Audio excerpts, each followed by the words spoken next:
Hello and welcome to episode 156 of Magic Rays of Light, a podcast exploring the world of Apple TV and so much more.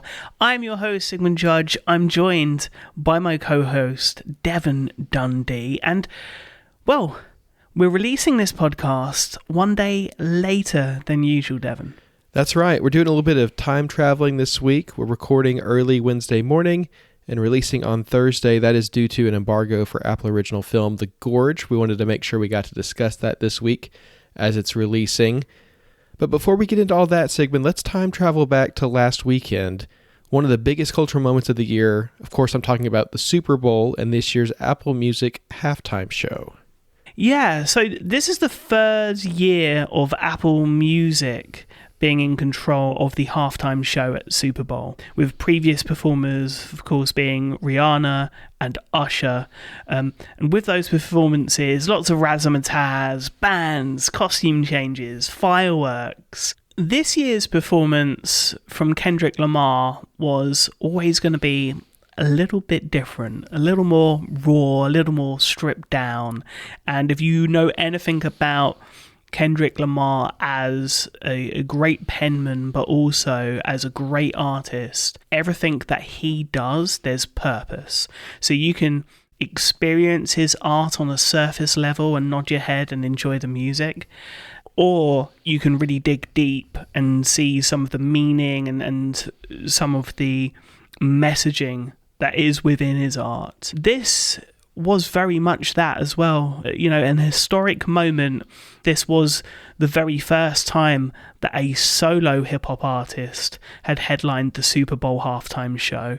And this was far more about laying down the messages in his art to a mainstream audience than it was about playing the hits, which he has many of. This is introduced by the first guest, Samuel L. Jackson, in the role of Uncle Sam. And the set really covered everything from reparations to control by the powerful in the concept of the great American game. Before we get into some of the choreography and the songs, I know you were specifically appreciative of the set design on that surface level initially on first look.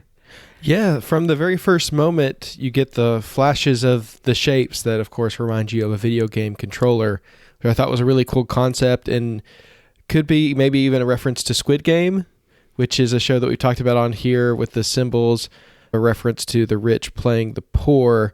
I just like the concept of the video game that goes throughout the performance and the way it's established here, because those shapes, as the performance goes on, are actually 4 stages that Kendrick and his team move between for different parts of the performance. And I love the transitions between those as well, but each stage had its own unique flavor and set and dynamic in terms of what you could do on it and how they were performing. And yeah, I thought that was all very cool. I also love the way I think they were using wristbands on the audience to spell out words in the crowd, which is just incredible. At the end, you've got game over, but I think throughout the performance, there were other messages, and I thought that was also very effective. So yeah, the whole thing had that video game motif, which was very intentional. You could tell that he was being purposeful with that, but I think it reinforced not only the performance, but also the messages that he was trying to get across. I know there were also some references, I think, to some of his past work, the big street lights, which I thought were very cool set pieces. That was something from his past, right? Yeah, that was in reference to Kendrick Lamar's All Right video. All Right, a song that really ended up being the anthem for the BLM movement following the public and the horrific killing of George Floyd. Wasn't actually part of the set list, which I thought was interesting, but the songs were all pretty recent. First bars were mostly unreleased and referenced 40 Acres and a Mule, production company of Spike Lee, whose first film for Apple, Highest to Lowest, will release this summer. Then we got Squabble Up, Humble, DNA, Euphoria, Man at the Garden, Peekaboo. The performance for that took place on the X of the set in reference to the late XXXTentacion. Then we also got Luther and All the Stars featuring SZA, who's going to join him on a tour very soon, an international tour in which I've just got a ticket for. Oh, nice. And then, of course, we got Not Like Us and TV Off. Now, I don't know if you've heard any of these songs before, Devon, as a newcomer to the Kendrick Lamar experience. And I'm wondering if you were able to decipher what was being said or shown. The choreography from Charmla Donna, who previously worked on The Weeknd's Super Bowl performance, was really something else, I thought. There's one particular striking visual for me of the American flag made by uniting Crips and Bloods in red and blue, which I just thought was a really incredibly powerful standout moment, knowing the background of Kendrick and his affiliation with both. Did you get that, or were you experiencing this mostly on like a surface level? Have you had a chance to dig deep? I think some of the themes and the things he was trying to communicate could come through regardless of your history with his work. Some of it was pretty, blatant, which explains some of the reactions, I think, to his performance, which, is powerful. And so it evokes reaction. Definitely, I've benefited from people like yourself who are more experts on his work, breaking some of it down. And even I didn't even know his history with the Bloods and the Crips and how that tied into the choreography. So, I mean, that is another layer that I wasn't aware of. In terms of the music, it was mostly new to me. I hadn't heard most of these except for DNA. DNA is pretty big, and so I was aware of that one. I think for me, the thing that helped anchor the motif and the themes and the things he was trying to get across was that performance by Samuel L. Jackson as Uncle Sam. I think he kind of serves as a little bit of the bridge for people like me who aren't as familiar with his work to just, okay, let's be really obvious here about what we're trying to say. I thought Samuel L. Jackson did an excellent job. He was comedic in a way that, like, not laugh out loud kind of funny, but he endeared you and got you into the performance from the very beginning. And I thought he did an excellent job and had some pretty heavy lines, I think, throughout the performance. There was one in particular that I know really stuck with you, right? Yeah, I mean, this was very much like a reprisal of a role that we've seen Samuel L. Jackson play in many films before, some with Spike Lee. The one that stands out for me is his role as like an Uncle Tom kind of figure in Django Unchained. The lines here, they all have like deeper meaning behind them, right? So the first is he's basically playing as a critique of the performance throughout at each stage. So he starts by saying, this is too loud, too reckless, too ghetto. Mr. Lamar, do you really know how to play the game? And then there's a moment where he says, I think after Peekaboo, I see you brought your homeboys with you, the old culture cheat code. Scorekeeper, deduct 1 life, which you can take on the surface level of this being a video game, but this is the great American game, and I think there is a deeper meaning to that, considering the history in America, especially when Black lives are involved. During the SZA performance, where everything's a little bit more mellow, but the messaging in the lyrics is just as strong. He says, that's what America wants. Nice, calm, you're almost there. Don't mess this. And then we get the first bars of Not Like Us. I have to admit, Sigmund, this is my first time hearing Not Like Us. I'm like I said, I'm really not familiar with Kendrick's work. I've heard about it. I've heard it's maybe his biggest song ever, one that got very, very big this past summer. I love the way he teased it and built up to it. He said, I'm going to play their favorite song, but they really like to sue. And so he kind of backs off on it. In that moment where he's being praised by Uncle Sam for holding back, that's when he really lets loose. And I thought that was an awesome element of the performance. He knew what he was doing by building up to that and making that the thing that people were waiting for. But then seeing him perform that song in front of everyone, the way the crowd got into it and just how enthusiastic and happy he was, I mean, that was such a great payoff moment and a part of the storytelling of this show that I just found so satisfying. This was a really kind of like historic moment in the sense that Not Like Us, yes, really popular song, right? In the zeitgeist at the moment, won a number of Grammys, which is the first really for what was a battle rap song, right? And the culmination of that, it was really the final nail in the coffin. That began with First Shooter, which was Drake and J. Cole basically saying that they were bigger than the Super Bowl. And, well, this victory lap from Kendrick Lamar months later is performing at the Super Bowl. Without getting into the nooks and crannies of why this song is controversial and why there is litigation surrounding this song, it was just a really, really special performance and a special moment in time. I mean, we hadn't even mentioned Serena Williams crip walking during Not Like Us. Just a really special moment that I think defined this particular moment in Black but also American culture. First time with the volume down because it was quite late live, but I got to rewatch this in spatial audio on Apple Music as well, and I had all of the speakers way up to reference level. Yeah, pretty special. Well, I think we're in agreement. It was an excellent Super Bowl halftime show. We look forward to seeing what Apple has in store for us next year. I'm sure plans are already underway. But that's not all we saw from Apple at the Super Bowl, because the pre-show also saw the first Apple original spot on a Super Bowl broadcast. It was nice and short, because they are expensive, Sigmund, but it was a 30-second teaser for F1 that showed us some new footage, some crashing, which of course you have to have in any racing film, right? And just gave us a really brief tease of what we can expect this summer in theaters with F1. What do you think of the trailer? I mean, it's blown me away. I tune into the Super Bowl for the various trailers that we get.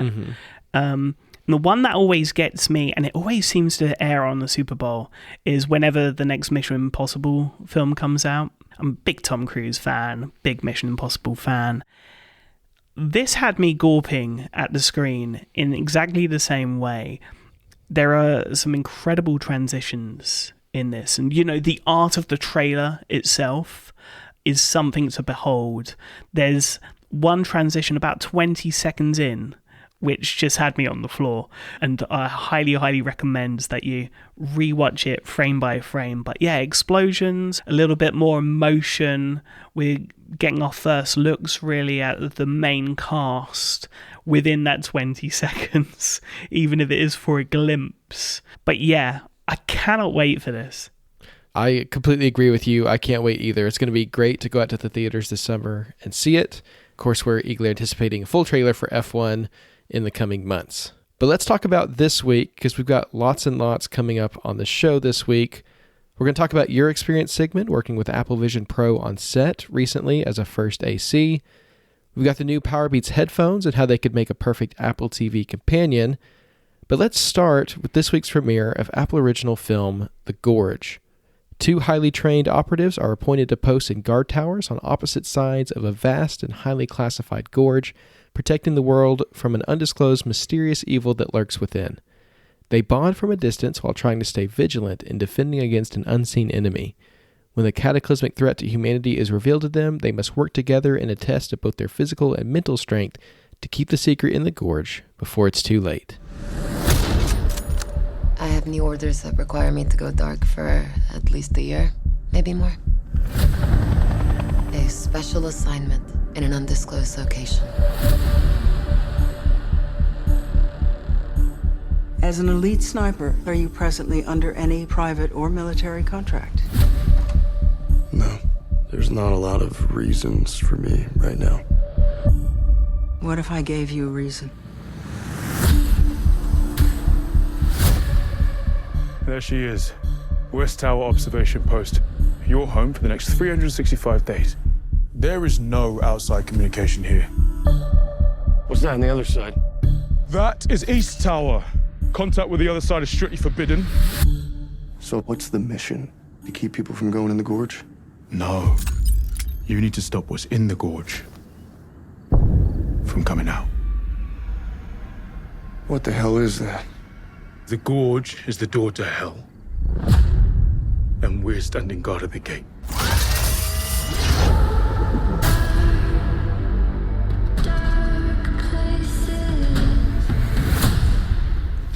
This place is evil.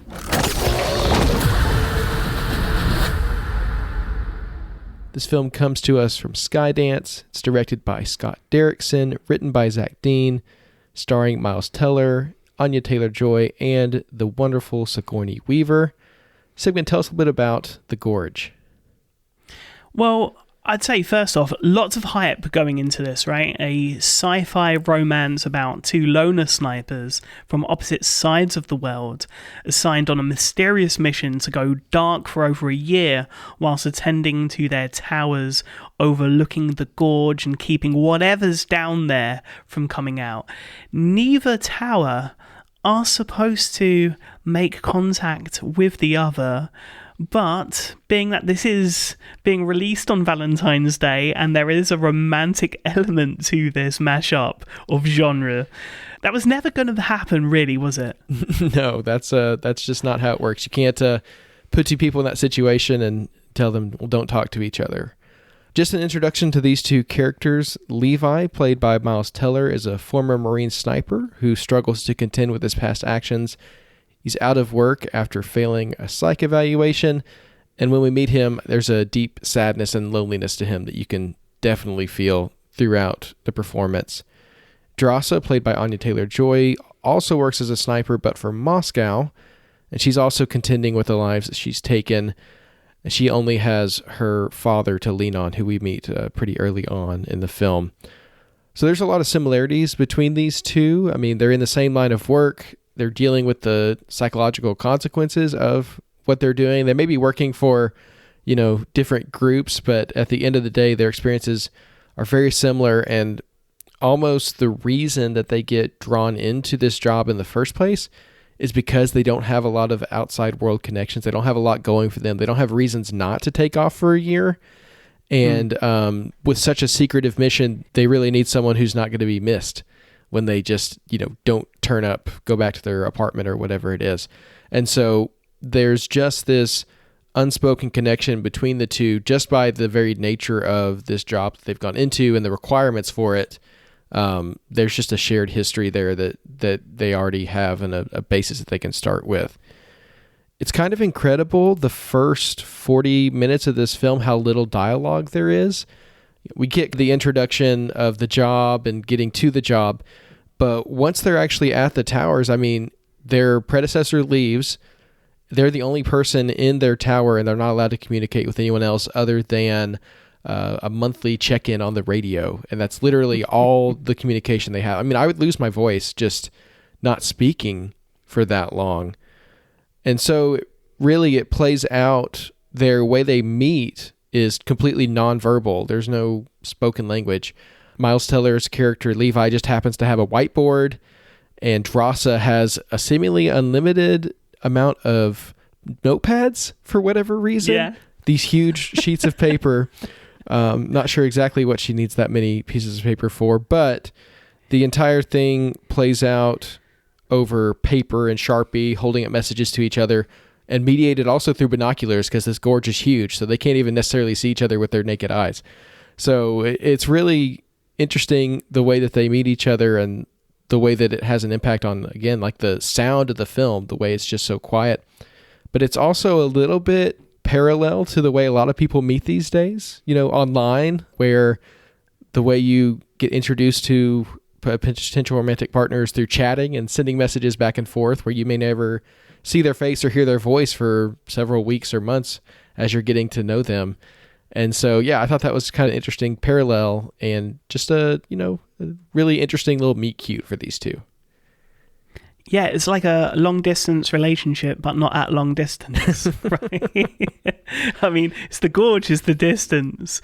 There's also, a very kind of fun playfulness about this that I wasn't really expecting going in, especially early on.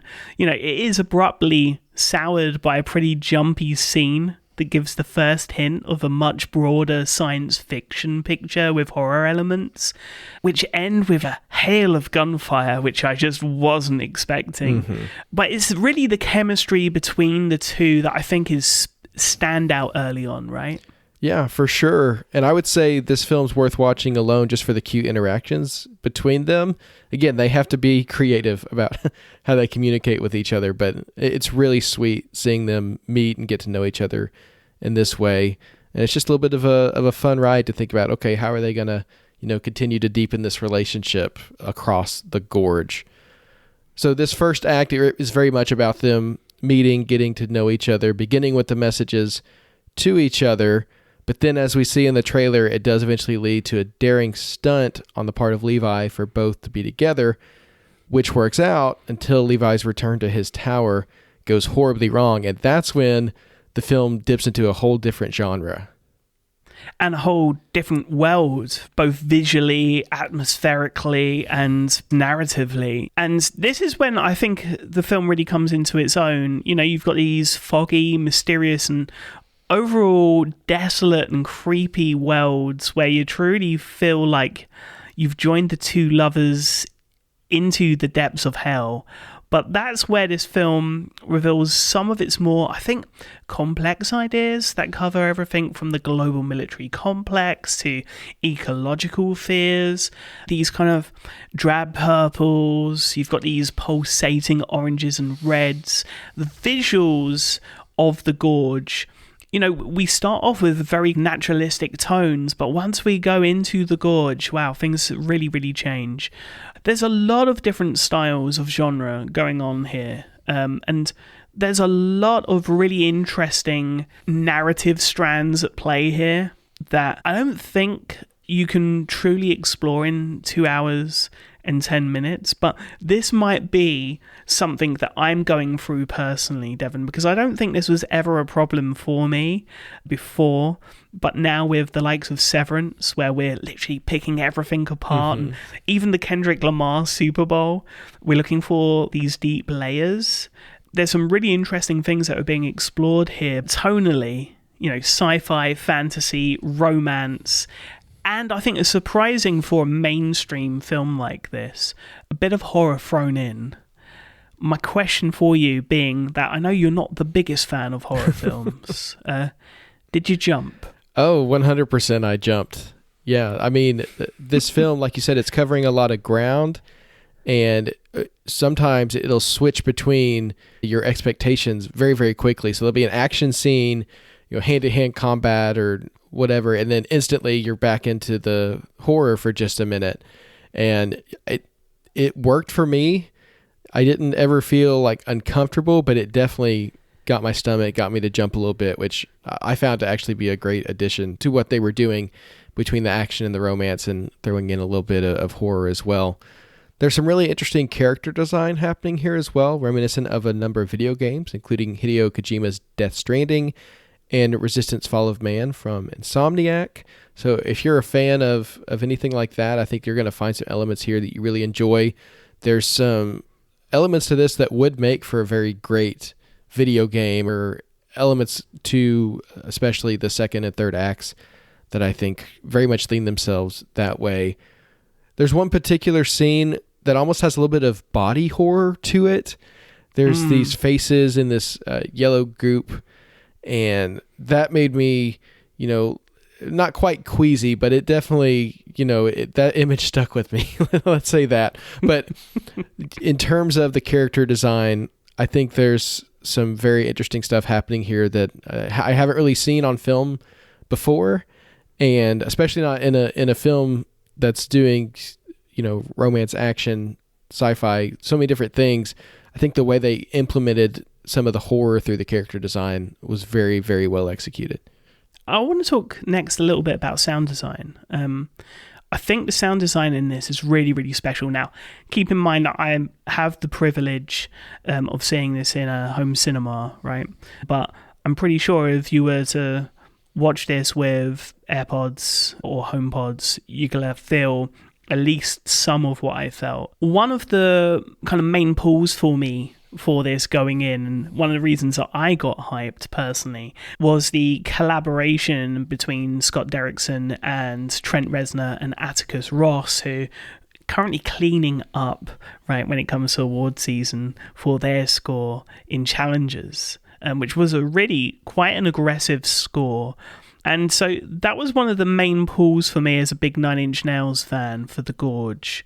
That said, I expected a more aggressive soundtrack as requested by Scott Derrickson in an interview that Trent Reznor and Atticus Ross gave at the end of last year, where they mentioned that they were working on this particular feature film. This was more akin to, and I apologise for non-Nine Inch Nails fans, all I can say is listen to Nine Inch Nails. This was more along the lines of The Fragile than some of the more harsher works like Broken. And instead, we get more contemporary works to fill in the gaps, which was surprising to me, and I think was one thing that didn't quite work for me.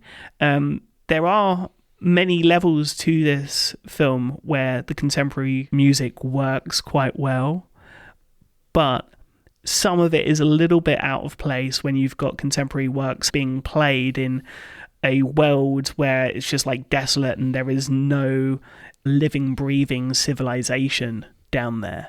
I don't think the mishmash with the score and the setting really stuck with me as much during the first viewing. To me, it just gave me more of that video game vibe that I think we've gotten used to with video game soundtracks and things like that. But I will say the tone shift as we go down into the new setting in that kind of desolate, non-civilized place, the film just pulled it off so well. It really feels like a film in 3 parts. You know, you've the meet cute, the romance, you've got the action and the horror, but it tied together so well. And I think that's the thing that I was looking for going into this film. You hear Miles Teller and Anya Taylor-Joy talking about how this is basically a film that encompasses all these different genres. And it's like, okay, but how do you tie those threads together in a way that it doesn't feel like 3 different movies? And I thought they did an excellent job of keeping that together. And I think it really is the relationship between them that anchors that. And you're just along for the ride, rooting for these two as you go. And so you're just happy with, you know, okay, we in the tower, we somewhere else. Doesn't really matter as long as we're with them and we can root for their journey. I think that's what really matters. I think that includes maybe some of the more outlandish set pieces. As we go through, we talked about, you know, the design and the vibe of what happens when they learn more about what's happening in the Gorge. But I think there was another set piece that really stuck out to you. Oh, yeah. For me, I mean, the military truck, right, being pulled back up the Gorge, something that has been shown in terms of behind the scenes. I think it was Vanity Fair that published it.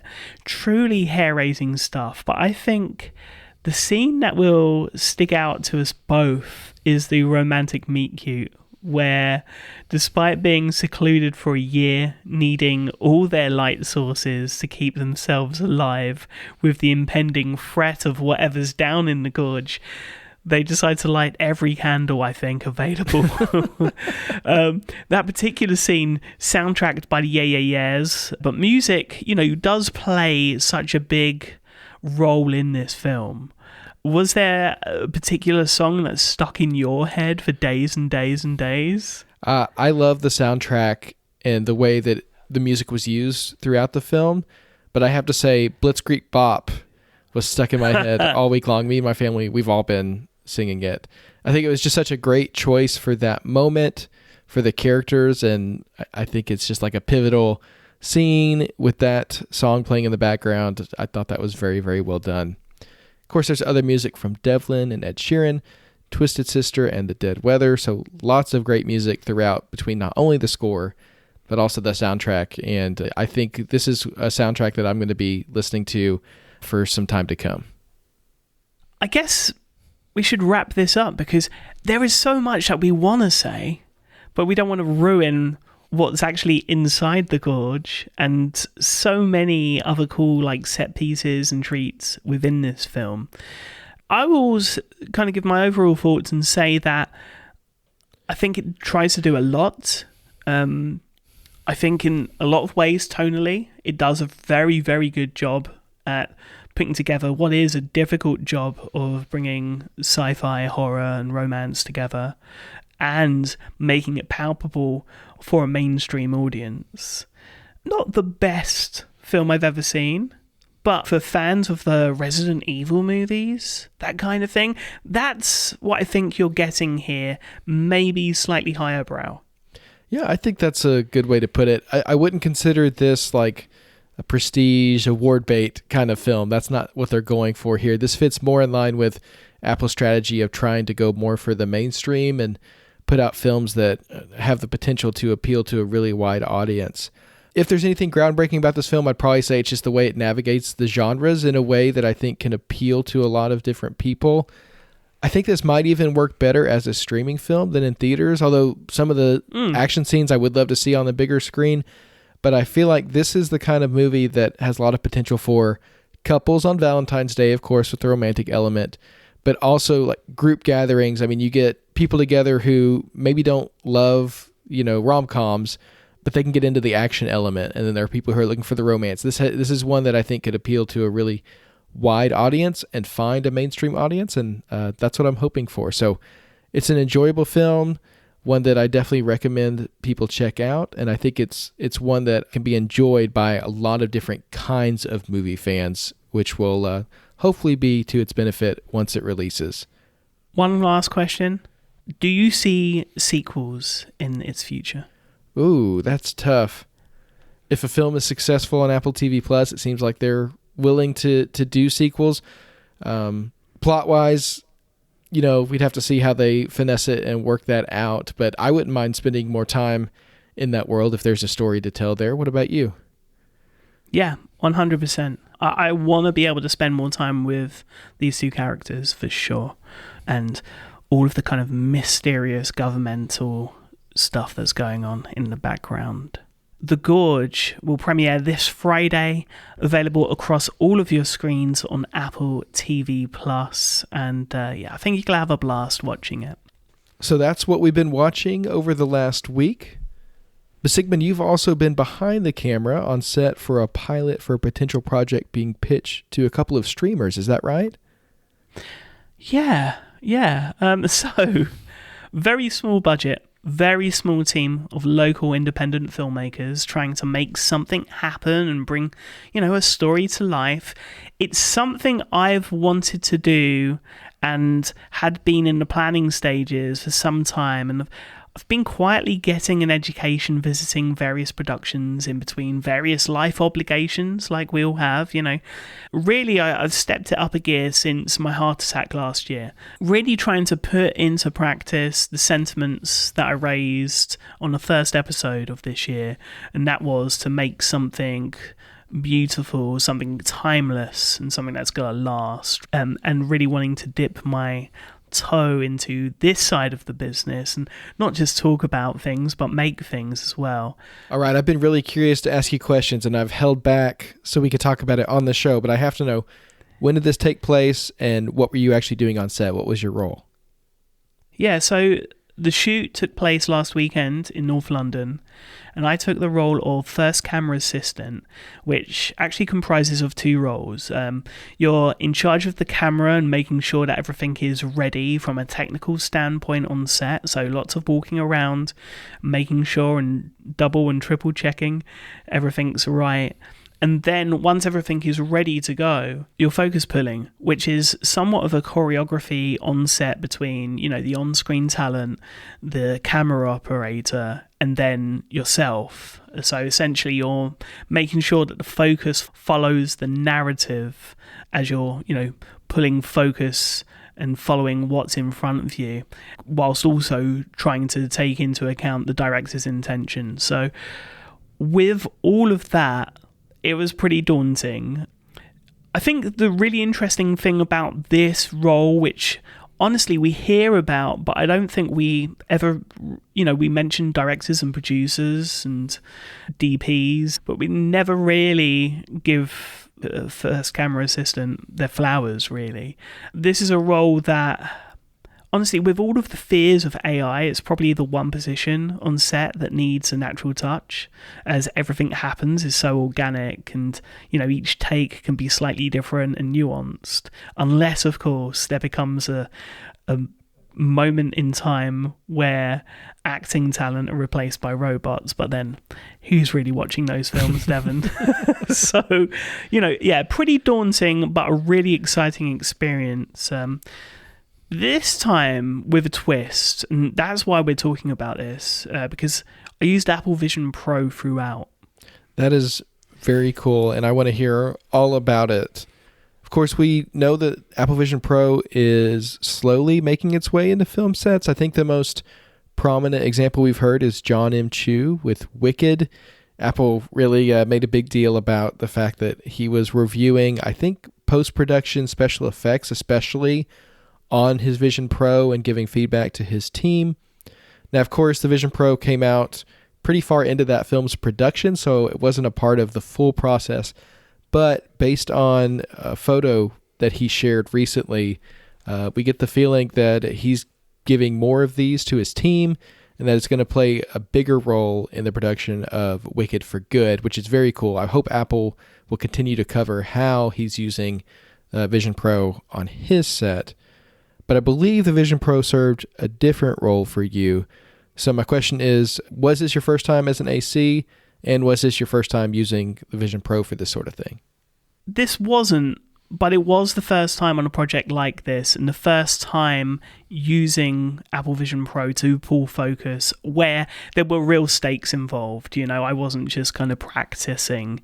Now, I'd previously tried focus pulling with the Blackmagic app and iPhones whilst I was testing out iPhones to see if that could work for me in a studio setting, something that I am still in the process of doing a year on. This experience was on another level, really, because we were using cinema cameras as opposed to iPhones. Yeah, I'm really curious about how that all works together. I think I have an idea of how you could get a Vision Pro and an iPhone camera hooked up to one another, but when it comes to cinema cameras and all the equipment on set, what was the setup and how did the Vision Pro tie into that? So we've talked previously about the different apps that are available for different camera systems. Sony have this multi-view camera control app, and so do Lumix, and so do Canon. They're very limited, a lot that it just can't do, that you would need bigger and better equipment to really achieve. That said, we went with the Blackmagic Pixis 6K, which is a new box-style cinema camera from Blackmagic, which has the same sensor as, I think it's the 6K Pocket that came out a couple years ago. It's a little bit different in the sense of there's no HDMI out, so it's SDI, and so we needed a SDI to HDMI converter and then a HDMI splitter so that the signal from the camera's SDI out could go to a video village that everyone could check out. And then from a network connection point of view, the Pixis 6K was connected via Ethernet. But the big part of this from an Apple Vision Pro standpoint was the Blackmagic camera app. The iPad version is now available on Vision Pro. And as of like a month ago, it has the ability to control the Pixis 6K in the same way that we've seen shown off with iPhones and a Blackmagic camera app. The one thing that really ties it all together is the Tilta Nucleus M lens control kit, which is the same wireless kit used on the Scary Fast Apple event from October 2023. So it's a really cool item that is now a must-have if you're shooting with a team, even with a rigged-up iPhone. I think, smooth focus pulling, you've got tactile feedback, you've got a small display that you can connect to the Blackmagic camera app as well. In terms of the Blackmagic camera app itself, it now allows for control, again, of the Blackmagic Pixis, for controls like, changing focus and autofocus for lenses that support it, resolution, And you can change the mode up to 4K DCI, which is very, very cool. And whilst we weren't using anamorphic lenses on this particular setup, because the budget just didn't allow for it, you have that option as well with this particular camera. And the nice thing is, with the Blackmagic camera app being on Apple Vision Pro, if you've got an anamorphic image, it's going to be super small. Well, with Apple Vision Pro, you can just make the screen as big as you want, right, to compensate. So that's something I want to check out for sure at some point, and that's one of the advantages, at least. Yeah. So just to complete my mental image here, you had on your Vision Pro, you had the Blackmagic camera app that was showing both the output from the Pixis camera plus the controls from the Nucleus M control. So you could make those adjustments, see what the camera sees, and see kind of the details from the control kit all right there in front of you on the Vision Pro. Yeah, I mean, this is something that's kind of normal. The First AC will always have their own personal monitor access because you've got all of that information that you need to see, including, the ability to see all of the information that maybe a DP or a director otherwise wouldn't want to see and would be distracted by. So lens, ISO, shutter, iris, white balance, tint, resolution, remaining battery, the remaining storage on a camera, as well as, of course, audio levels and access to a chat system. So whilst we didn't need to use that ourselves, it's available for a bigger production. Maybe you're wirelessly somewhere else, or in a completely different room. That makes things exceptionally easier. The biggest thing, and I'd say the biggest reasons that you would use an Apple Vision Pro rather than a traditional monitor are, first off, it's flexible and portable, right? You can move it anywhere. You don't get glare like you would do on certain sets, and so you don't need to use a hood or anything. It's there for you. You can make it as big as you want. I mean, a high quality monitor on a budget, 7-inch monitors aren't cheap at high resolutions, and 15-inch monitors from the likes of Sony cost up to double that of an Apple Vision Pro. Wow. And that can go, and of course, as I said before, the Apple Vision Pro can go as big as you want, and it's as high resolution as you probably need for this role. And, it's just the flexibility of this that really blew me away. Not having to be in one particular spot, being able to, in between scenes, or if the director or DOP decides, actually, this is the wrong lens and I want to try it again with another lens and different lighting, then we can adjust. I don't need to take off the Apple Vision Pro because I have that pass-through.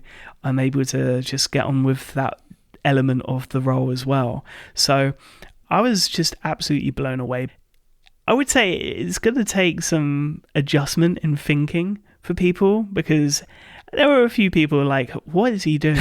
Like, why are you using an Apple Vision Pro? But as people got to understand, I mean, one element of the setup that we didn't really use other than to demo it, I brought an Apple TV with me, of course, and we used that to be able to AirPlay what I was seeing to a monitor, so that everyone could kind of get an understanding of how it's being used, and that is not simply a flex, which is what I think people thought initially. And I think I may have sold a few Vision Pros, or at least got people thinking in terms of, I think the question came up, can you even hire Apple Vision Pros from, a production house? I don't think you can right now. And I think that's a real missed opportunity. Yeah, I mean, I think as the Apple Vision Pro becomes more and more integrated into set production and workflows, it would make a lot of sense for when you go rent your camera, why not also rent a Vision Pro for, your monitor for your first AC? So I'll bet we'll see that over time. But like you said, in terms of if you're buying equipment for your production and you have the option of buying your AC, this expensive Sony monitor, or a Vision Pro that can do so much more. I mean, you could save money and also have that flexibility if that's something that you can do within your budget. I have to say, it cracks me up thinking of you showing up to a TV set with an Apple TV in your bag. I mean, that's just so on brand for you. And I love that so much, but it's cool that you're able to integrate that as well and show people, hey, this is why I'm wearing this thing on my face. It's not just for fun or to show it off. I want to know, just based on this experience and your first time using Vision Pro on a TV set, were there any lessons that you learned, things that you took away from it that you're going to keep in mind for the future? Yeah, I think lessons and questions. So you're always learning.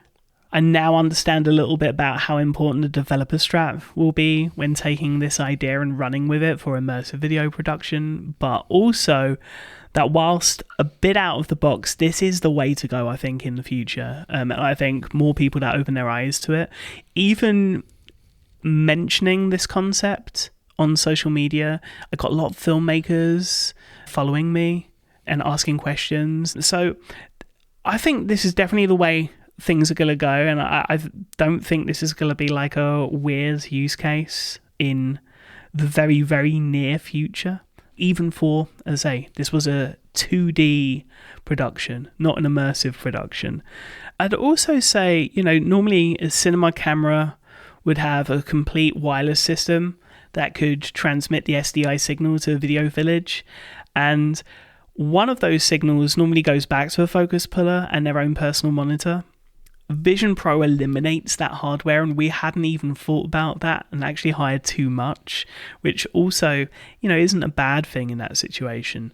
I think the most important thing that I learned, and this is just like filmmaking in general, is how bloody difficult it is to make a film. Yes, the tools to make something beautiful have become more accessible to more people than ever before, but a lot of work goes into this, and believe me, the time and the preparation and the planning that goes in, there is absolutely no one in this business that's going out of their way to make something bad. Sometimes it just doesn't work out the way that you necessarily envisioned, and I think it all turned out exactly how everyone wanted it to. So yeah, I really feel like I found my tribe, Devon, and my role on the set, which I never thought I would say, because I've always just looked at everything creative as being like these magical kind of mysteries to a point. And yeah, I never really thought about it before, but the BTS on That Scary Fast event from Apple in October of 2023, I think really influenced me in a different way. Now, hearing about my experience, is this something you'd like to try yourself? I mean, you're in production territory with your job, but have you ever thought about like narrative filmmaking and taking those skills and bringing it to that kind of setting? Well, my work is live event production, which Vision Pro makes a ton of sense. And I mean, a lot of the equipment could very easily be replaced. I mean, it's a lot of monitors. It's a lot of monitor segment. So yeah, I think that would fit great. And the reason I don't use it in my day job right now in front of other people is just the social dynamic and not wanting to answer those questions and be a distraction. But okay. In terms of filmmaking, yeah, when I was younger, my friends and I did make a feature-length film with our iPhones back before it was, log and all that kind of stuff. So it didn't look great, but we did do a screening at a local theater and it was fun. It was really cool to piece together a 90-minute film and make that. And I got to do some writing, some directing, some acting. That was all very fun. But I have decided if I ever do get into film or TV production, I know exactly what role I would want to take on. Kind of like you found your place as an AC. I would want to be a script supervisor, because I love the little nitty-gritty details and continuity. It drives me crazy when, you cut between scenes in a TV show and someone's hair is up and then down, stuff like that. Or the water glass, it's like half full and then it jumps down and back up. So I think a Vision Pro would be amazing for that role, because you could have the script, you could be taking screenshots and have like all the different elements of the scene off to the side, and then with the pass-through, you could be making adjustments and saying, okay, we need to fill that glass cup and your hair needs to be tweaked and stuff like that. I love those details, and I think that would be a ton of fun and something the Vision Pro would be perfect for. So if you're ever looking for a script supervisor for your next project segment, hit me up, and I'll bring my Vision Pro, and we'll get it going. Oh, we'll finally get to meet in person. You'll fly all the way out to London. Fantastic. One thing I just want to very quickly add. I got asked a question, as a filmmaker, how do you publish on Apple TV? Right? How easy is it to do? And so I've actually been going through and guiding someone through the process and, getting all those questions answered. So that is another topic for another time. But I think it's pretty empowering that you can shoot something with an iPhone and have the kind of the same experience, with a small team. And you can go all the way from an iPhone or a Pixel 6K, which honestly is an affordable cinema camera at like $3,500, I think, compared to, like a Sony Burano or a Red. I think it's very, very cool that this whole, from shooting something to editing something to then publishing and getting it out into the world to an audience can all be done and is all harbored by Apple. So yeah, just super, super cool. And this is the first step on hopefully a long journey with many twists and turns, hopefully by the end of 2025, where we'll be talking about immersive production, maybe. There's a lot of caveats to that. May not have all of the equipment needed, but that's the hope. Well, you've got your Vision Pro, so you've got the first step anyway. I think Vision Pro is going to become even more of an element as immersive filmmaking becomes more and more popular, because you almost need it for just about everybody on set to be able to experience what you're filming, right? A traditional display, I think maybe the behind the scenes of Submerged, there were some traditional displays that were showing what was on the camera, but it's like a circle and you can't really experience what that's like. I guess you can see what's in frame, but you don't really get the depth and the real feel for what you're filming unless you're actually experiencing it immersively. So I feel like Vision Pro has a huge role to play on traditional sets, but as immersive sets become more and more a part of the production pipeline, I think it's just going to explode and be even more a part of that workflow. Now, in terms of other equipment that I used my AirPods a fair bit, but of course, after 3 hours, they die and I have to put them in for charge. And so they're not perfect. But something we've been long awaiting was announced hardware-wise by Apple this week that I am very, very excited for. And I'm not an athlete, Devin, but we'll get into that in a moment. Well, I think what you're hinting at is the long-teased Powerbeats Pro 2, which were announced this week. I think we've mentioned them on the show before. Apple's been planting these with certain athletes, getting just a little bit of hype out there for it, which is a cool way to start to promote it. But now they're here. They've been redesigned with a slimmer, more vertical shape that includes control buttons and a volume rocker on each bud. They feature the H2 chip with active noise cancellation, transparency mode, adaptive EQ, and personalized spatial audio. All the goodies that we've come to expect from the H2 chip. They also feature, and this is really interesting, heart rate monitoring for workouts with real-time data and history syncing to a variety of fitness apps. They have 10 hours of battery life with 45 hours of playback with a charging case. That case, by the way, has been redesigned in a smaller form factor that supports wireless charging for the first time for Beats. And they come in 4 colors: jet black, quicksand, hyper purple, and electric orange. They're available for purchase online or in-store now for $250. Now, I know that's a lot of specs, a lot of details, but to me, this is a super compelling package. We're both big fans of our AirPods Pro 2. We love all the things that come from, especially that H2 chip, the processing that's happening there, and all the things that enables. This has so many of those benefits in a package that I think is going to be appealing to people who just aren't into the whole AirPods lifestyle, especially, as you mentioned, for athletes who need that better support of that ear hook to keep things in as they're running and and doing what they're doing. And now with the addition of that heart rate monitor as well, I mean, I think this is just the perfect package for so many people. Yeah, I mean, so 6 years ago when the previous Powerbeats came out, I was wearing them a lot because I was at the gym a lot. And a lot of my TV binges and sports viewing was done on a treadmill, right? I love cardio, I love running. For different reasons, that kind of fell by the wayside. But I am slowly picking up and getting into mediums again, Devon. So I'm very, very happy on a personal note there. And so these kind of come out at the right time for me as, you know, things change. And I have ordered a pair in electric orange. I got brave, but also in the sand, just in case I'm not brave by the time they arrive. I'm really, really excited about these for the purpose of possibly being on set again, but also for Apple TV, which is not the thing that's going to be marketed with, you know, all of the sports stars. But, you know, 8 to 10 hours of playback, which is binge-worthy. The biggest thing for me, a 5-minute charge is going to get you 90 minutes of playback. So that is perfect, especially if you turn up to the gym and suddenly you've got no charge. The other thing in terms of Apple TV and Apple Vision Pro is, you know, low latency lossless.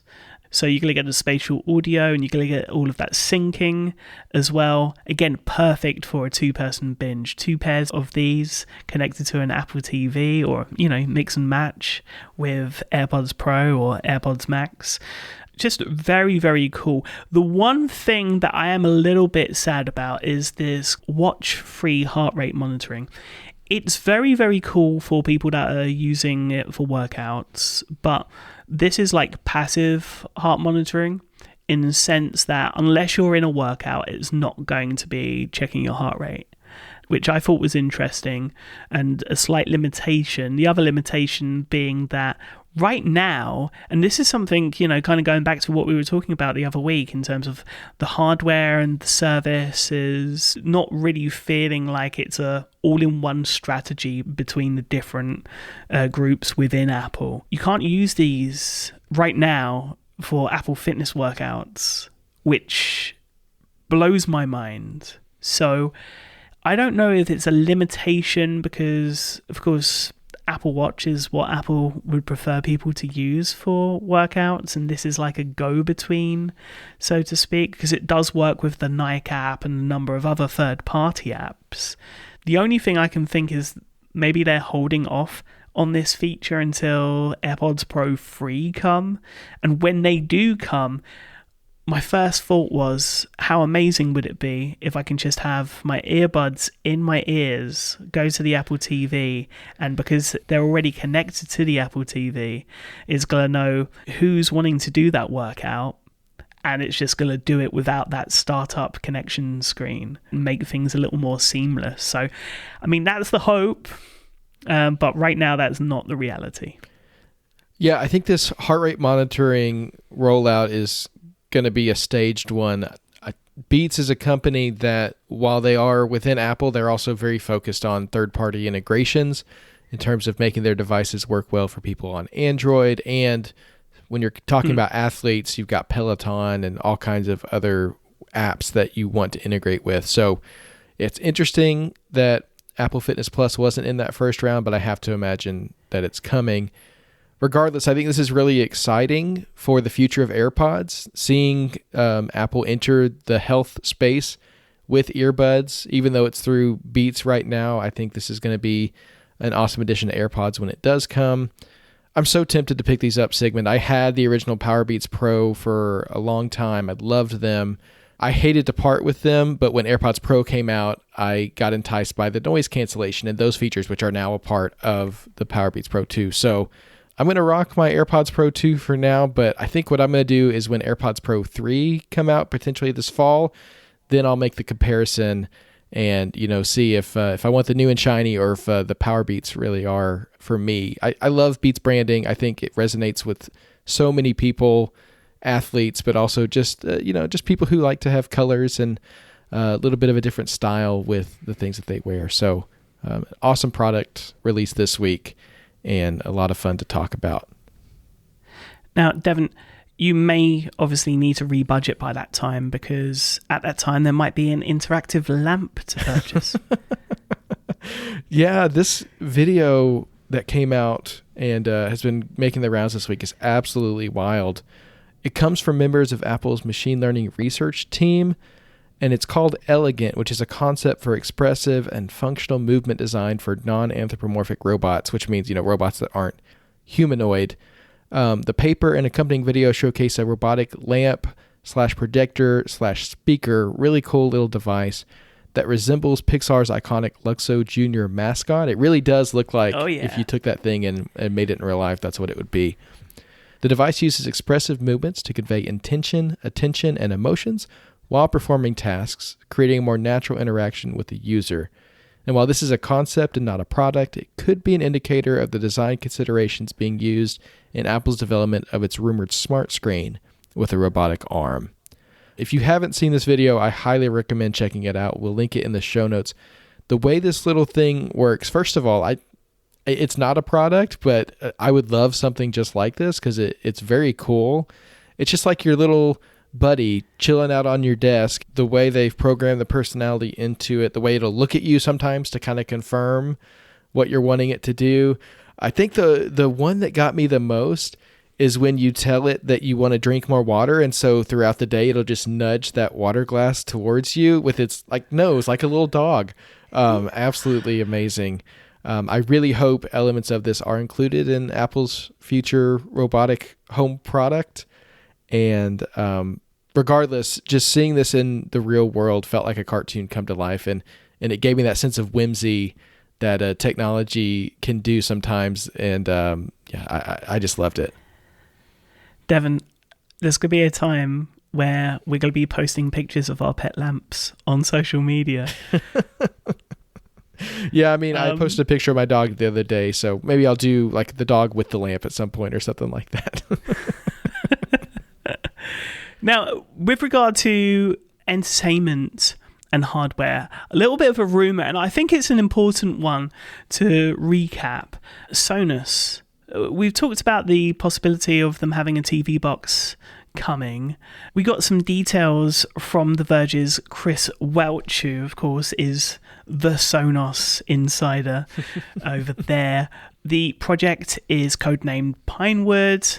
It's Android-based with a custom interface designed in partnership with the Trade Desk, offering a unified experience for all streaming services with universal search, Sonos voice control, and a physical remote, alongside, and this is the one that really got me because I was like, I pitched this to Apple years ago on this podcast, several HDMI inputs for pass-through, allowing it to also function as a switch, so a bit like an AV receiver does. And of course, with Sonos being a speaker company predominantly, that's the idea here, right? Now, it's going to enable Sonos owners to build surround sound setups with the company's wireless speakers. It'll be interesting to see what configurations will be available to really compete with, traditional AVR receivers and wired speaker setups.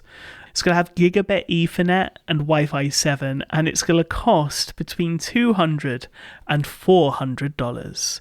And my first thought, whilst everyone else was going, $400 for a streaming box, basically. And I thought, yes, get that price right up there because we may just get our Apple TV Pro. Now, you and I, we've got friends within the developer community. We've heard inklings of being approached by Sonos for a upcoming project of some kind.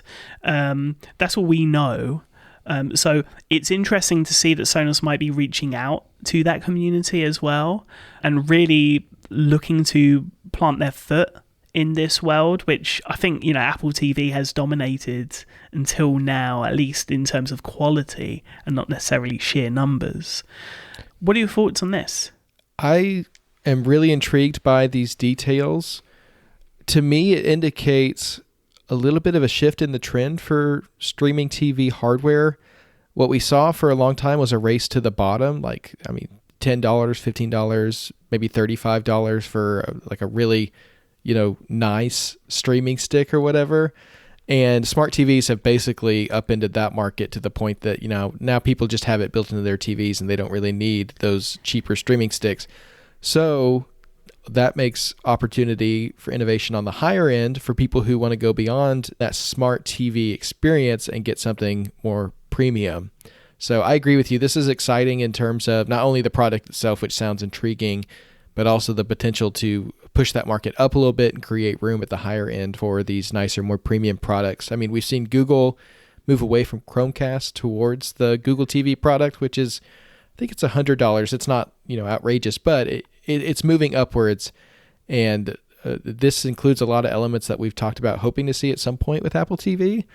And so, I think Sonos, it seems like they're in a good place to do this. They're recovering from pretty rough year, but I think this could be a product that would get some momentum going for them and integrate well into their ecosystem. So I hope these things come to light and that we see this product before long, and that, like you said, Apple can incorporate some of this into the future of the Apple TV lineup as well.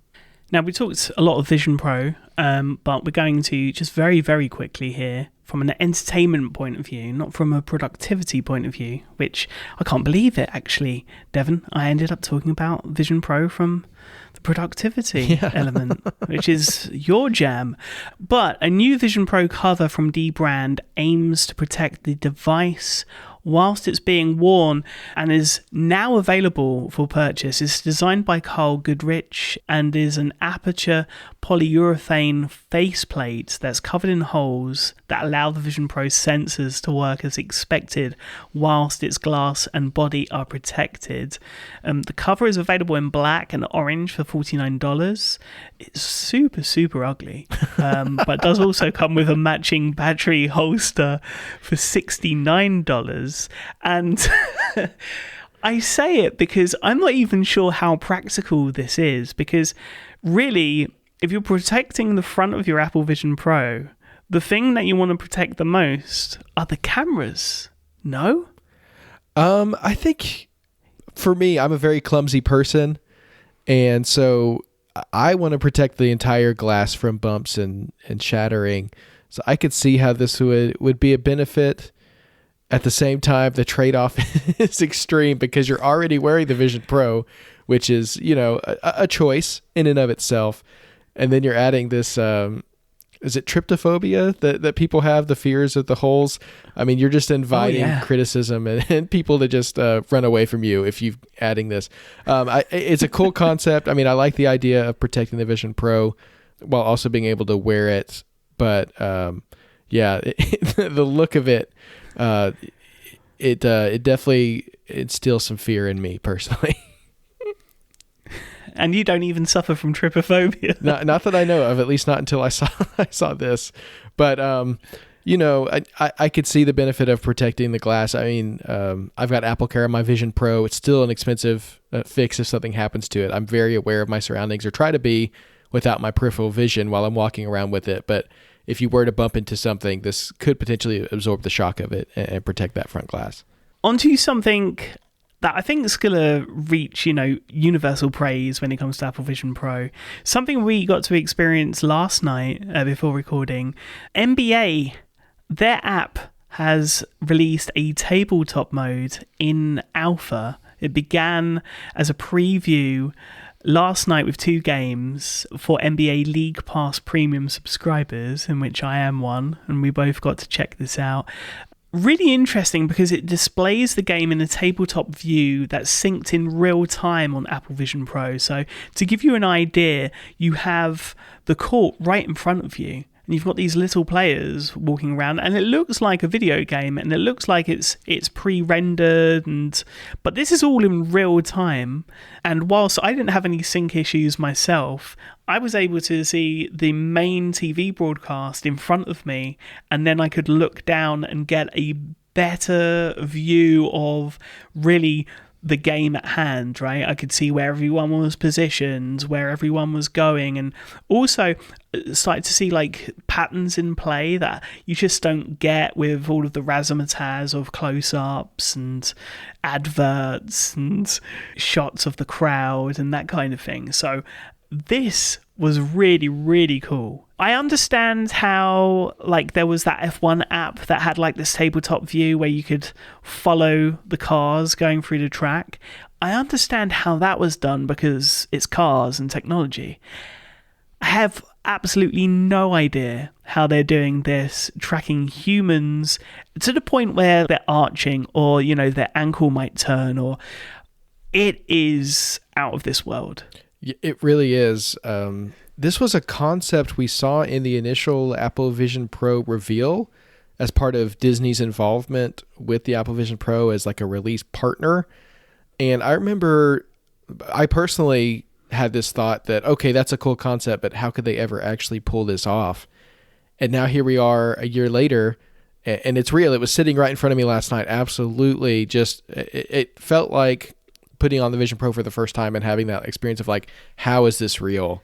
And, you know, I did the same thing as you to have the video going along with the tabletop mode. I think that's the only way to get the audio going at the same time, which is, you know, you kind of want the audio if you're really trying to pay attention to the game. But I would look down at the tabletop mode and see all the players, and you could see the formations, the way that they're laying out their plays and strategy and trying to move the ball down the court. And then you look up at the screen and you have such a limited view of the person who's holding the ball if it's not a cutaway to, you know, the crowd or something else. And so this is just such a more complete view of the game. And it felt a lot more like being there and being up in the bleachers and having just a much more complete view of what's going on. So I was so impressed with the body movements, felt very natural. It wasn't glitchy in a way that I would expect, you know, jumping around, you know, kind of like things stopping and catching up, even with my bandwidth at home, which is not the best download speeds in the world. It was all very smooth and, like you said, synced up to the game. So impressive. This is definitely a way that I could see a lot of people enjoying watching basketball and getting a better overall view of what's happening on the court rather than just what the camera can see. Yeah. I cannot wait to see what this concept does for other sports, including NFL, which I think it's needed for, really, especially those that have fond memories of playing Madden. But, you know, I could see this for football or soccer, baseball even.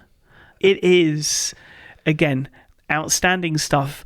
My understanding is that this had been worked on non-stop for a full year before previewing it last night. So, yeah, if you're an NBA premium subscriber and you have an Apple Vision Pro, do yourself a favor and look around. You'll see as you can start the broadcast, there'll be another icon that says tabletop. And there's no explanation on the site or anything because this is in alpha and in a testing phase. I can only imagine that this is going to get better and better, and that just blows my mind. In terms of sports, a quick update for the sports fans. Apple Sports updated this week to include support for NASCAR. Wow, that would be incredible as well. Going back to the previous conversation. And in anticipation for the Daytona 500 this weekend, as well as MLB spring training, which is about to get underway. But let's get away from sports. Let's talk about games, Devon. We love our games here on Magic Rays of Light, and we love Apple Arcade. They announced their monthly drop for March, coming on March 6th with 2 new titles, including Piano Tiles 2 Plus, a piano rhythm game from Apps that I had not seen on the App Store before. I've played this in the arcade, like with a giant keyboard in front of me, and it's very fun, so I'm excited to try this. And Crazy 8s Plus from Mobilityware, so another card game coming to Apple Arcade. Other recent arcade updates include a roguelite Rogue Legends mode in Bloons TD6 Plus, a Love Birdie special pack in What the Golf for Valentine's Day, a new character named Dino the Dino and matching Dino Land and a slight chance of Saw Blades Plus, and the new Mystic Marsh Kingdom in Castle Crumble. I got really into Castle Crumble over the holiday break, and I fell off of it just getting back to work and stuff. But I need to jump in and try this new Kingdom because it's super satisfying. It's a lot like Angry Birds, but spatial, and you're knocking down these pieces of a castle and they fall off into the floor. It's a lot of fun. So if you haven't checked out Castle Crumble and you have a Vision Pro, definitely check out that new Kingdom that came out this week. In other news, you can almost set your clock by this segment. Netflix price increase, this time coming to the UK upon the heels of increases in the US and Canada recently. If you're a UK subscriber, the standard with ads plan is now going to be £5.99 per month, up £1. Standard plan, £12.99 per month, up £2. And the premium plan, £18.99 per month, up £1. So you thought you avoided it, Sigmund, but here it is. Price increases come for us all eventually. They do. But there is some good news coming from Warner Brothers Discovery this week, as they've uploaded a number of full-length films to Warner Brothers Entertainment's YouTube channel for viewers to stream for free. Really interesting, actually. There was a poll that came out from MKBHD this week talking about people that watch YouTube, where do they watch it? And it's predominantly now on the biggest screen. So this is definitely a place that people go to view content, not traditional content, but we're seeing more and more traditional content come to the platform, and not by the way of YouTube TV, which is a premium service and something completely different altogether. Mm-hmm. This is very, very cool. Titles, they're not the latest blockbusters, but they're worth perusing, and they include Mr. Nice Guy starring Jackie Chan, The Adventures of Pluto Nash starring Eddie Murphy, and Crossing the Lances starring Amy Irving. So there's a lot there. I'm sure there's going to be more films that are added. But yeah, really interesting switch up. You would have thought that they would want to host these in the Max app to draw people to the subscription and, use that platform. Super interesting. Very interesting. I mean, we're seeing like fast channels come up more and more, and I guess YouTube is like an easy one to just upload and get the ad revenue and have another way to promote your stuff. So I guess that's what we're seeing. Ah, yes. Now, if you're a film collector who's kept your media and purchases on an Apple account separate from your main one for historical reasons, the company finally has a solution for you. This was originally discovered by a friend of the show, Stephen Hackett, at 512 Pixels. You could now migrate purchases from your media and purchase account to your main one in the Settings app for iPhone or iPad. Now, there are some steps involved here and some caveats, including the fact that the feature isn't available in the EU, UK, or India, so we'll leave a link to the support article explaining it all in the show notes. This is something that a lot of people have been asking for quite some time. I personally am not afflicted by this because I created my Apple account in a time when you could have your media purchases and your cloud stuff together. But for people, especially I think who were on the predecessors to iCloud way back in the day, like MobileMe.Mac, and even before that, a lot of them ended up with separate accounts for the cloud services and iTunes. And then as iTunes grew into the App Store and the movies and TV shows, those two things have just been on parallel tracks for so long.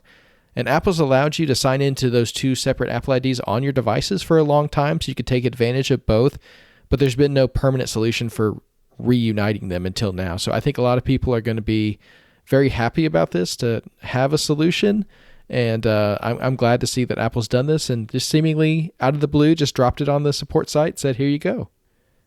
Yeah, very, very cool. I would say for people outside of the US, I don't know if this will work technically, so I'm just going to put it out there, but it's worth a go.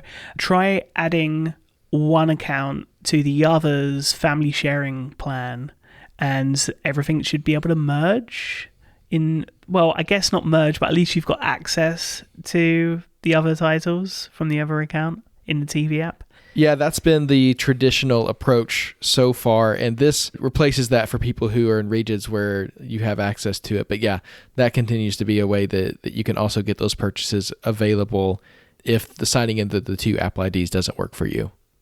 Let's talk Apple Original news now. Lots happening in the world of Apple Originals this week.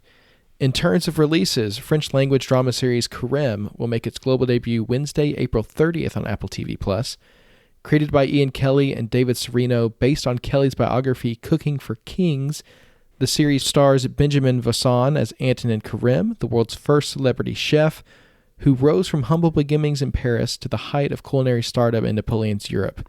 While he dreams only of becoming the most famous chef in the world, his talent and ambitions attract the attention of renowned and powerful politicians who use him as a spy for France. Determined to escape poverty and fulfill his dream, Karim can choose revenge, or he can have it all, women, wealth, and fame. But at what cost? That again is coming April 30th on Apple TV+, and a first look at the series is linked in the show notes.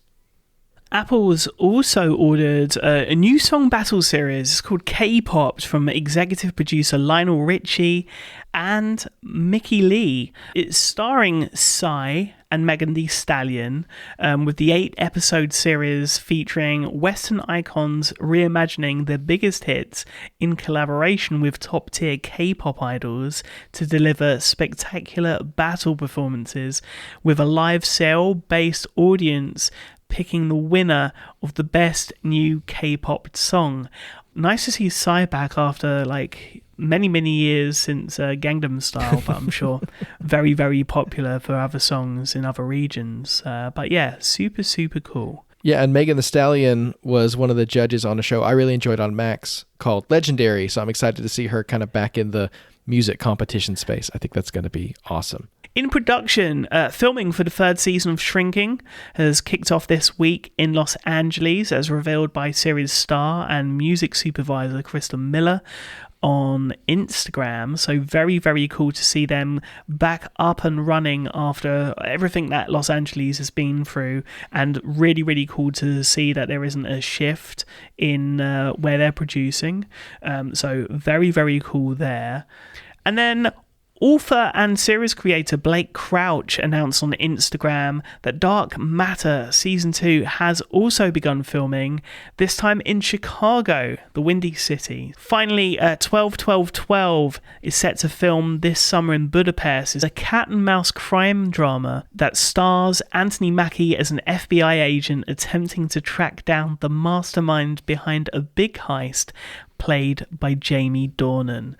Lots in production, but lots of series also putting together their casts as we speak, starting with Amy Adams, who has joined Apple Original Limited series Cape Fear, where she will star opposite Javier Bardem and executive produce. In the show, which is described as a tense Hitchcockian thriller from Nick Antosca, Martin Scorsese, and Steven Spielberg, a storm is coming for happily married attorneys Amanda and Steve Bowden when Max Cady, a notorious killer from their past, gets out of prison. Meanwhile, Widow's Bay has found its lead. In addition to serving as executive producer, Matthew Rhys will star in the 10-episode Apple Original series from creator Katie Dippold. The show centers on a mysteriously cursed New England island and its superstitious citizens, led by a mayor who refuses to believe their warnings. Anna Maxwell Martin will star alongside Rhys Ifans in the upcoming For All Mankind spinoff Star City. Excited to see that series continue to put its cast together. Marcia Gay Harden is taking on a guest starring role in Margot's Got Money Troubles, the upcoming Apple Original series from David E. Kelley and A24, set in the world of OnlyFans with a wrestling twist. The show's leading cast includes Elle Fanning, Nicole Kidman, Michelle Pfeiffer, and Nick Offerman. Finally, for casting, Holland Taylor will join Matthew McConaughey and Woody Harrelson in their upcoming Apple Original Brother comedy series from David West Reed, which sees the two leads playing heightened versions of themselves who test their friendship by attempting to live together on McConaughey's ranch in Texas. Lots of exciting casting news coming together this week. I love to see these names attached to Apple Originals and just kind of imagine what these projects are going to be with these people involved. Yeah, and such a varied number of different projects and different cast members, and some surprises to come in the near future as well. But on to other news behind the scenes at Apple Originals. According to Matt Bellany, Apple is looking to hire a new marketing chief for Apple TV Plus, a role that has been unoccupied now for 9 months, which was actually quite surprising to me. Peacock's chief marketing officer Shannon Willett is said to be in negotiations to take the job. We talked recently how I think we've seen a dramatic step up in promotion, at least from a Severance point of view. It's going to be interesting to see where Apple go beyond that for other originals. Promotion also comes in different forms, Devon. And this is something that I'm really, really excited about. I think we talked about something along these lines with Tom Hanks. I think it was an Up Next pick of mine, which was very, very specific to London. Tell us all about this new experience from Prehistoric Planet and BBC Natural History Unit alongside Apple TV Plus. Yeah, this is another reason that I need to get to London. In addition to coming to visit you and start up my role as a script supervisor, I need to go see this new Prehistoric Planet exhibit that's running from July to November at Lightroom. It's called Prehistoric Planet Discovering Dinosaurs, a 1-hour immersive experience featuring scenes from the series projected at a grand scale in 360 degrees. Designed by 59 Studios in collaboration with Apple TV Plus and the BBC Studios Natural History Unit, the exhibit will also incorporate never-before-seen material, including exclusive extended CGI scenes and bespoke illustrations. Tickets are on sale now. We'll leave a link to the show notes for anyone who will be in the area in the latter half of the year. This is really cool. This looks like an awesome exhibit. I've been to these kind of immersive style things before, not for anything Apple original, but it's a great way to experience this kind of content, especially something like Prehistoric Planet that's done so well and transports you to another time. I think this is going to be awesome. So if you have any opportunity we highly recommend you go check it out. I feel like this London trip is going to coincide with the release of the Family Plan 2, and you're going to be having your own adventure, hopefully at the end of 2025. We'll see. But from one award-winning series to series-winning awards now, Apple FYC, a busy week, starting with the Critics' Choice Awards, awarding Michael Urie from Shrinking Best Supporting Actor in a Comedy Series. I don't know if you saw his acceptance speech. It was an acceptance speech that was given at the same time as Hannah Einbinder, because the winners of those awards were announced at the same time, and they decided to just give their speeches over the top of one another, and it was hilarious. Of course, the AFI Awards also took place, with Shrinking being awarded one of AFI's 10 television programs of the year.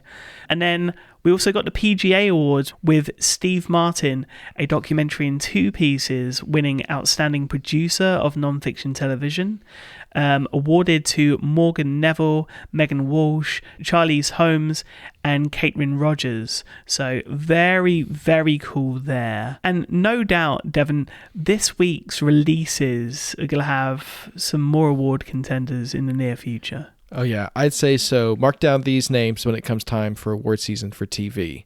Yesterday saw new episodes of Mythic Quest, Prime Target, and Love You to Death, a series that I'm really enjoying. Tomorrow sees the premiere of Apple original film The Gorge, which was our highlight for this week. Tomorrow also marks the Heart Month Activity Challenge in Apple's fitness app.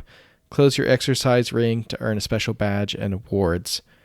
Finally, for releases, kids and family premiere of Goldie and a new episode of Severance tomorrow, so be on the lookout for that. I think we have to take a moment, Sigmund, to talk about last week's episode of Severance, which we mentioned was a can't miss, don't be spoiled episode for sure. If you're not caught up on Severance, if you don't want any spoilers for last week's episode, go ahead and skip to the end of this chapter. That's what we're going to be talking about for the next few minutes, and we don't want to spoil it for anyone who hasn't seen it yet. All right, now that we're in spoiler territory, Sigmund, it's time for you to take your props, because one of your big theories for this season came true. I'm amazed that it was paid off this quickly, but I think that just shows how much they have in store for us this season. This past episode included the big reveal that Heliar has not been Heliar this season, but she's been Helena Egan the whole time. We don't know exactly how she pulled this off or what all the motivations were, but Irving figured it out.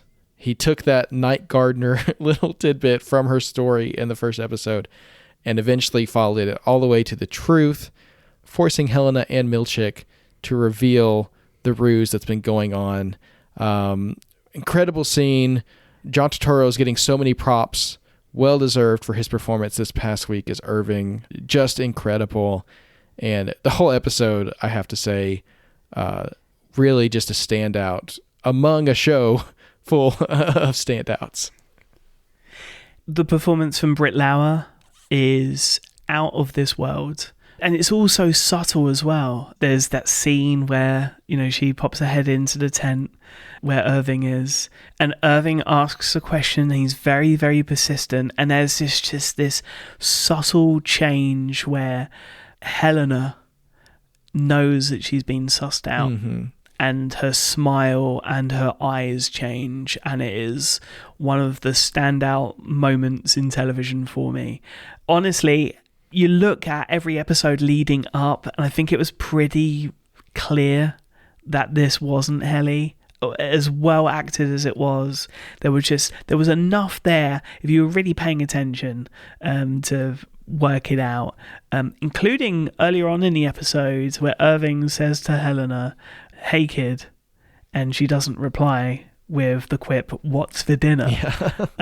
And he pretty much had her sussed out. Honestly, there's just so many different things that we could talk about in this episode, and it would take half an hour at least to break it all down. But yeah, this show goes from strength to strength to strength. Cannot wait for Friday's episode. We'll be setting an alarm yet again. I've been called out by that from family members that listen to this podcast saying you're crazy, but I just don't want anything spoiled for me, and it's the right thing to do. So it's going to be really interesting to see if we're following the innies or the outies this episode. Yeah, I honestly, after this episode, I have no predictions. I have no idea where they're taking us, but I'm along for the ride and absolutely loving it. And I'm happy to know that writing for season 3 is currently underway.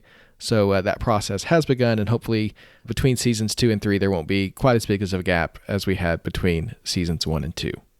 Well, we also have some TV app highlights from the world of streaming this week, so let's run through them very quickly.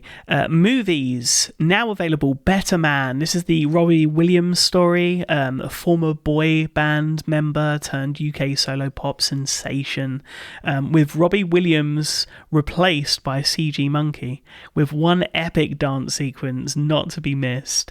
Also available this week, Hard Truths. This is Mike Leigh's post-COVID story, exploring the bitter and broken psyche of Pansy, a working-class black woman still in the physical and emotional throes of the global pandemic. I've heard lots and lots of good things about that when it premiered at last year's London Film Festival. And today, going on the theme of Valentine's Day, Bridget Jones' Mad About the Boy, premiering on Peacock in the United States and I believe in cinemas in the UK. This is Bridget Jones, now in her early 50s, navigating the challenges of modern life whilst juggling the responsibilities of motherhood, starring of course Renee Zellweger in the titular role alongside Hugh Grant, Emma Thompson, Chitwell Ejiofor, Leo Woodall, Isla Fisher, Josette Simon, Nico Parker and Layla Farzad, with direction from Michael Morris. And then on Valentine's Day, we have a slew of releases. Flow, fantastic animation on Max. Flight Risk, this is starring Mark Wahlberg and directed by Mel Gibson. Looks to be your kind of typical action film, but I'm looking forward to checking that out. And of course, Waitress, the musical, after 2 years being released, finally coming to streaming and coming to Max. Performed and written by Sarah Bareilles, of course, one of the great minds behind Apple Original Little Voice. And finally, from a Valentine's kind of theme, later in the week, Netflix have the German version of one of my favourite guilty pleasures, Too Hot to Handle, and as noted last week with my up next pick, The White Lotus begins its 3rd season this Sunday on Max. So lots and lots and lots to stay in and watch. But it is Valentine's Day, so I hope you got the chocolates and the cards, Devon, because I don't have one to give my Valentine's treats to. That looks like a no. But do you have a up next Valentine's themed pick for us this week? I do. I'm going to pick one of my favorite romantic comedy films, and that is The Big Sick. It's written by Emily V. Gordon and Kamal Nanjiani, who you may know from their work on Little America on Apple TV+, and it's based on their real-life love story. It stars Kamal Nanjiani and Zoe Kazan, with Holly Hunter, Ray Romano, Anupam Kher, Bo Burnham, and others. And it's about a couple that falls in love before Kamal screws it up, and then Emily falls very, very sick. And he comes to her side alongside her family in a very uncomfortable situation that's equal parts touching and hilarious. And that's all I'll say about it. It's a great film, lots of laughs, and the fact that this is two people's real love story and that they're still together, I mean, I think that's pretty incredible. So, and that they have the sense of humor to put it out like this, I think that's great. There are a couple that I've always loved in Hollywood, and seeing their story played out on screen, I can't get enough of it. So it's available on VOD, and we'll link to it in the Apple TV app. Well, mine is two-pronged. First off, for Vision Pro users, Primo Immersive. It's an app that is currently hosting the first 16K immersive video that I'm aware of. So yeah, definitely check out even the trailer. I think the episodes that are set around a musical group are like $3.99, but you get a good sense of what 16K high resolution in immersive can be just through the trailer. But my Valentine's Day pick is a bit of a classic. This is Heathers from 1989, Michael Lehmann's irresistible cult classic, and really the ultimate anti-Valentine's Day film, I think. It centers on a rebellious teenager played by Winona Ryder who falls for a mysterious and cryptic classmate played by Christian Slater. But when he turns out to have a taste for mass murder, she realizes she's actually better off without him and cultivates a fittingly twisted plan to save the day. This is a film that, honestly, is just a bona fide classic, cult classic. It remains essential viewing, so if you haven't seen it yet, what are you waiting for? And that is how we're going to close out this episode. Big happy Valentine's wishes to everyone listening. You can, of course, leave us any feedback that you wish to on the show and anything that we've talked about, and can contact us on social media via the links in the show notes. And you can also email the show or send us an iMessage to magic@macstories.net. Yeah, before we go, we wanted to shout out just a couple of listeners who have sent us in feedback that we enjoyed. First, Miroslav sent us a screenshot from the Plex settings that allow you to disable the skip intro button. Your movement is starting, Sigmund. It's going to become a thing. And thanks to Miroslav for sending that in. And Tara sent in a little tidbit from an interview with Ed Sheeran where he was asked what essentials he takes on the road with him, and he included his Apple TV. So Ed Sheeran is a certified Apple TV fan. Welcome to the club, Ed. Man after my own heart. Anyway, we'll be back next week to dive back into the world of Surface and a behind-the-scenes look at Major League Soccer. So until then, stay safe, watch some Apple TV, play some Apple Arcade, and have a great week. We love you.